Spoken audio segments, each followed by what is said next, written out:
شامل محترم میرے عزیز دوستوں بزرگوں ساتھیوں، ذوالقعدہ کے مہینے کا آغاز اور شروع ہے، اور یہ مہینہ اشہر حج میں سے دوسرا مہینہ ہے، اور حاجیوں کی بیت اللہ کی طرف فلائٹ کا باقاعدہ آغاز اور شروع ہے،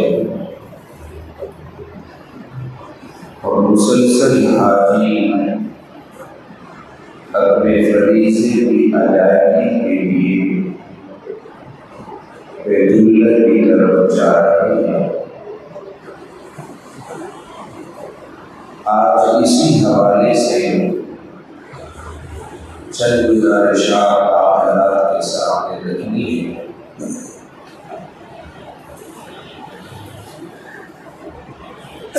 اللہ رب العزت نے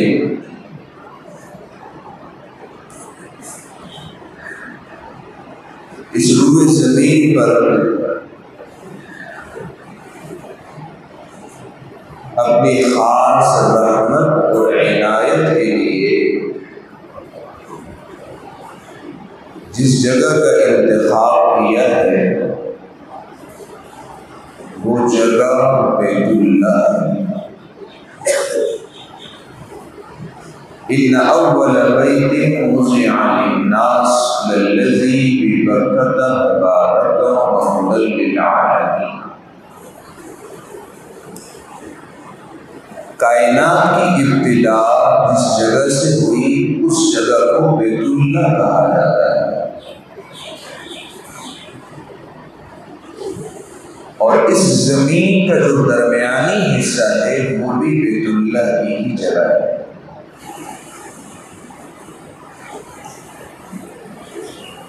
ہر طرف سے اگر زمین کو ناپا جائے تو بالکل درمیان والی جگہ جو آئے گی وہاں بیت اللہ ہے۔ اور اس کائنات میں جب آغاز ہوا وہ آغاز بھی بیت اللہ سے ہی ہوا تھا، اور اللہ رب العزت کی خاص تجلیات اور انوارات جو نازل ہوتے ہیں اس روئے زمین پر، ان انوارات اور تجلیات الہیہ کا جو مرکز ہے وہ مرکز بھی بیت اللہ ہے۔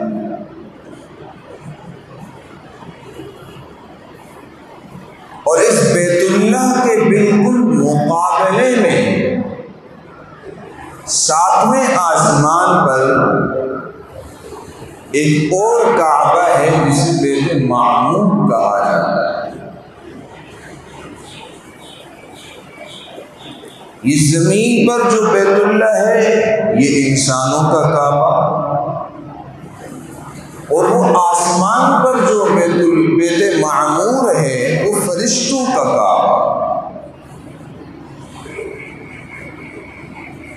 اس زمین والے بیت اللہ پر انسان طواف کرتے ہیں،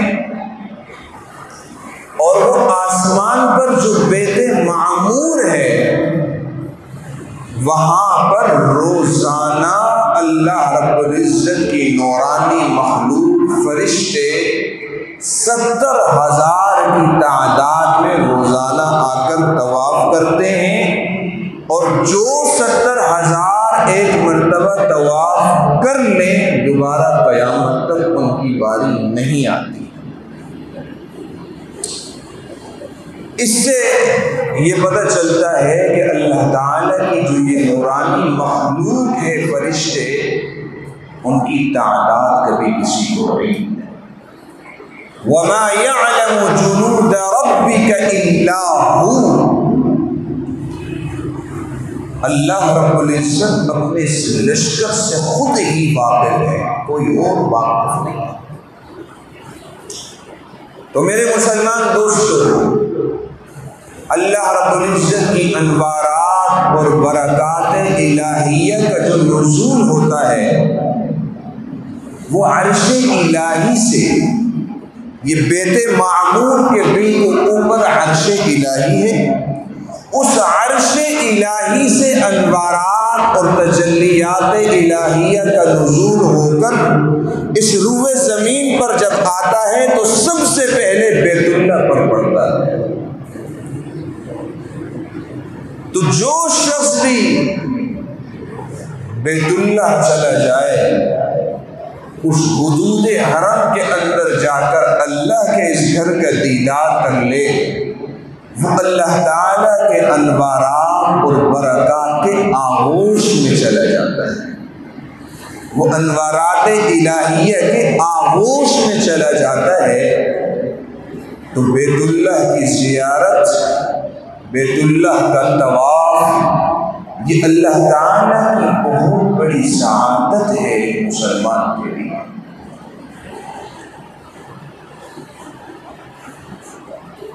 اور اس طواف کی اور اس کی زیارت کی جو صورتیں ہیں وہ صورتیں دو ہیں، ایک ہے حج کی صورت اور ایک ہے عمرے کی صورت۔ حج مسلمان پر زندگی میں ایک بار فرض ہے، وہ کہ ہر مسلمان پر نہیں، اور عمرہ ہر مسلمان پر زندگی میں ایک مرتبہ سنت مؤکدہ ہے۔ حج ہر مسلمان پر نہیں اور عمرہ ہر مسلمان پر، لیکن سنت مؤکدہ ہے۔ ایک مرتبہ جس نے حج کر دیا، عمرہ کر دیا، وہ فریضے سے بھی ثبوت کوش، سنت مؤکدہ سے بھی ثبوت کوش۔ اب جو اس کے بعد کر رہا ہے وہ نفلی ہے، نوافل میں شمار ہے۔ اچھا بھائی، یہ حج کس پر فرض ہے؟ تو یہ بات یاد رکھیے گا، حج اس مسلمان پر فرض ہے جو حج کے لیے آنے جانے کا خرچہ، وہاں جتنے دن رہائش کرے گا اس کا خرچہ، اور جتنے دن وہاں رہے گا اس کے پیچھے جس کی ذمہ داری میں اس کے گھر والے ہیں ان کا خرچہ، یہ تمام خرچے جو مسلمان برداشت کر سکتا ہے، اس مسلمان پر زندگی میں ایک مرتبہ حج فرض ہو چکا ہے۔ اور یہ بات یاد رکھیے گا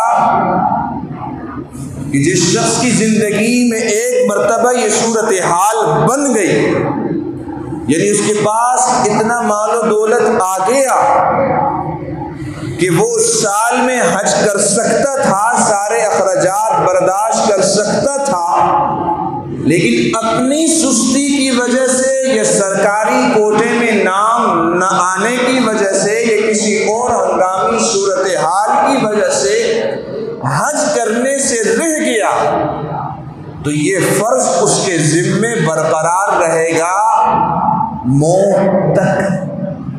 موت سے پہلے اگر اس کے پاس پیسے نہ بھی ہوں تو قرض لے کر اس فرض کی ادائیگی اس پر لازم ہوگی، اور اگر موت کا وقت آ گیا اور اس نے اب تک حج نہیں کیا تھا، اب اس پر لازم ہے کہ وصیت کر جائے کہ مجھ پر حج فرض تھا، میں نے حج ادا نہیں کیا، میرے ترکے میں سے کسی کو حج کرا دیا جائے۔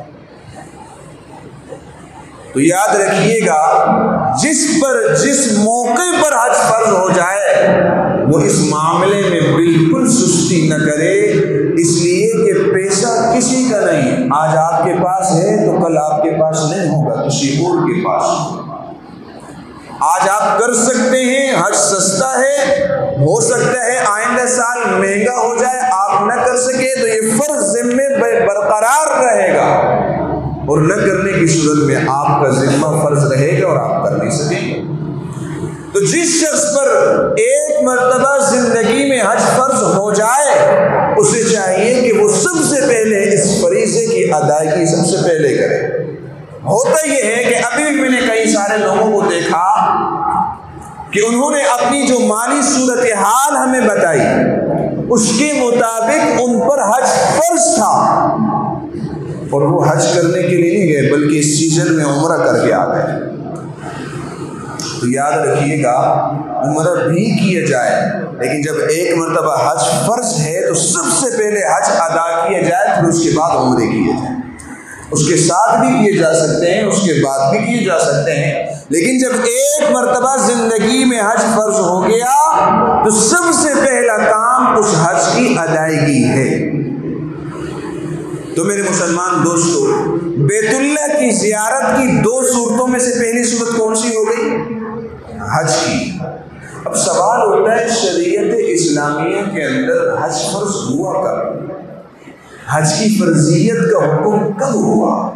تو سن 6 ہجری کے اندر حج کی فرضیت کا حکم ہوا، حج کی ادائیگی کا حکم سن 6 ہجری کے اندر ہوا۔ اور یہ حج کی جو عبادت ہے، طواف کی عبادت ہے، یہ سب لاکھ انبیاء میں سے تقریباً ہر نبی نے یہ سنت ادا کی، یہ عبادت تقریباً تمام انبیاء نے کی ہے۔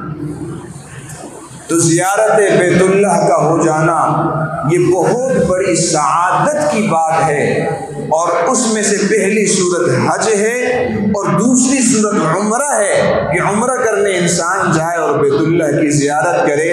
جناب نبی کریم صلی اللہ علیہ وسلم سے ایک مرتبہ کسی نے پوچھا کہ اللہ کے رسول بتلائیے سب سے بہترین عبادت کون سی ہے؟ سب سے بہترین عبادت۔ نبی علیہ السلام نے فرمایا کہ سب سے بہترین عبادت ہے حجۃ مبرورۃ وعمرۃ مبرورۃ۔ مبرورۃ ای مقبولۃ، سب سے بہترین عبادت حج مقبول ہے اور عمرہ مقبولہ ہے۔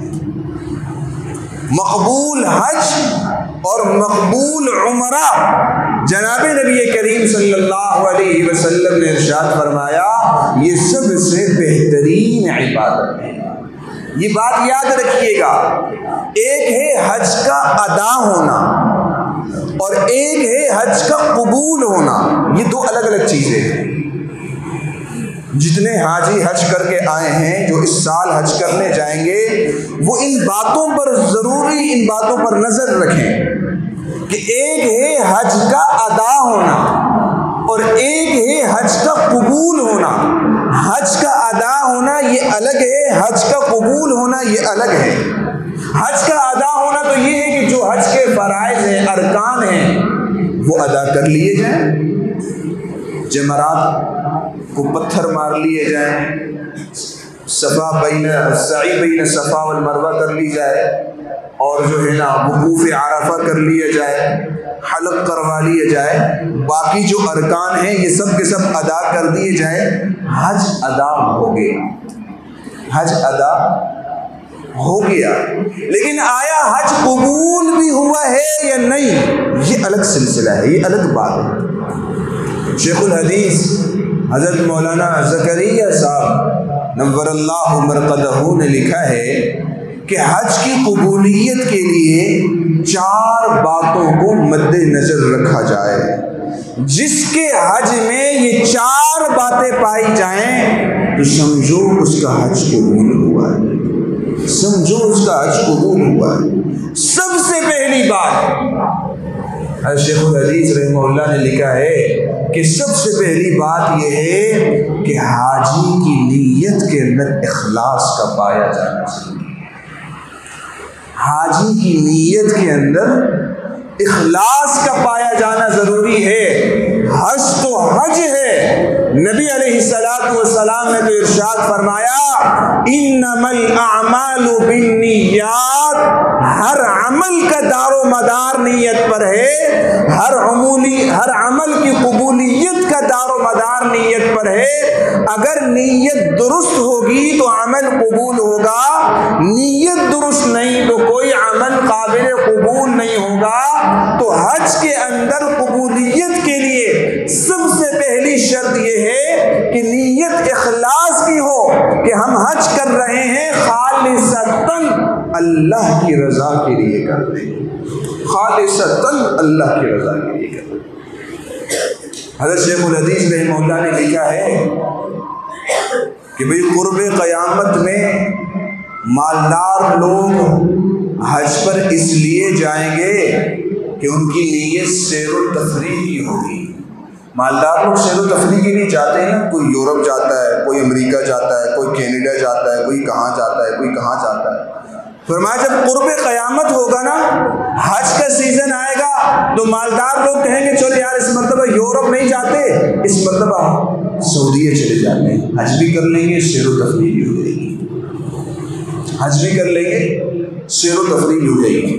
اور یہ لکھا کہ متوسط طبقے کے لوگ قرب قیامت میں حج کے لیے جائیں گے تجارت کی غرض سے، کہ بھئی یہاں سے بھی کچھ سامان لے جائیں گے وہاں بیچ دیں گے، وہاں سے کچھ سامان لے آئیں گے یہاں بیچ دیں گے، تجارت کی غرض سے جائیں گے۔ اور غریب طبقہ حج کے لیے جائے گا قرب قیامت میں کیوں؟ مانگنے کے لیے، اس لیے مانگنے کے لیے کہ بھی پاکستان میں تو لوگ روپے 2 روپے دیتے ہیں، چلو 3-4-5 لاکھ روپے وزٹ ویزے پہ لگا کر حج بھی کر لیں گے، ساتھ میں اس موقع پر پوری دنیا سے لوگ آیا تو خوب سیزن بھی کما لیں، مانگنے کے لیے جائیں گے۔ اور فرمایا کہ یہ جو پڑھے لکھے لوگ ہیں یہ قرب قیامت میں حج کے لیے اس وجہ سے جائیں گے تاکہ لوگ ہمیں حاجی کہیں، ہمیں نمازی کہیں، ہمیں عمرہ والا کہیں۔ تو میرے مسلمان دوستو، قبولیت حج کے لیے سب سے پہلی شرط یہ ہے کہ حاجی جب حج کرنے جا رہا ہے تو سب سے پہلے اپنی نیت کو درست کر لے، نیت کے اندر اخلاص پیدا کرے۔ قرآن مجید میں اللہ رب العزت نے حج کا جہاں بھی تذکرہ کیا ساتھ میں اپنا تذکرہ کیا، ساتھ میں اپنا تذکرہ کیا کہ بھائی حج کرنا کس کے لیے؟ اللہ کے لیے۔ حج کرنا کس کے لیے؟ اللہ کے لیے۔ سب سے پہلی شرط حج کے اندر کیا ہونی چاہیے؟ قبولیت حج کی سب سے پہلی شرط یہ ہے کہ حاجی نیت درست کر لے، اخلاص کے ساتھ حج کرنے والا بن جائے، اخلاص کے ساتھ۔ آج اس دنیا کے اندر دیکھیں نا بھائی، لوگ اپنا بینک بیلنس نہیں بتاتے کہ میرے بینک بیلنس کتنا ہے، اگرچہ 5 روپے کیوں نہ نہیں بتاتے۔ مردوں سے پوچھا جائے نا بھائی تمہاری تنخواہ کتنی ہے، نہیں بتاتے۔ عورتوں سے پوچھا جائے نا تمہاری عمر کتنی ہے، نہیں بتاتی۔ لیکن یہ بات ہر شخص بتلاتا پھرتا ہے، اور جی میں نے 5 حج کیے ہیں، 7 عمرے کیے ہیں، اتنی مرتبہ طواف کیا ہے، اتنی مرتبہ یہ کیا، اتنی مرتبہ یہ کیا۔ تو نے لوگوں کو بتانے کے لیے کیا ہے؟ تو میرے مسلمان دوستو، حج کیا ہے، عمرہ کیا ہے، اللہ کی رضا کے لیے کیا ہے، اپنے نام کے ساتھ حاجی مولوی لگانے کے لیے نہیں کیا، اللہ کی رضا کے لیے کیا ہے۔ حج کی قبولیت کے لیے سب سے پہلی شرط یہ ہے کہ نیت بالکل درست ہو، تب جا کر حج قبول ہوگا، یہ پہلی شرط۔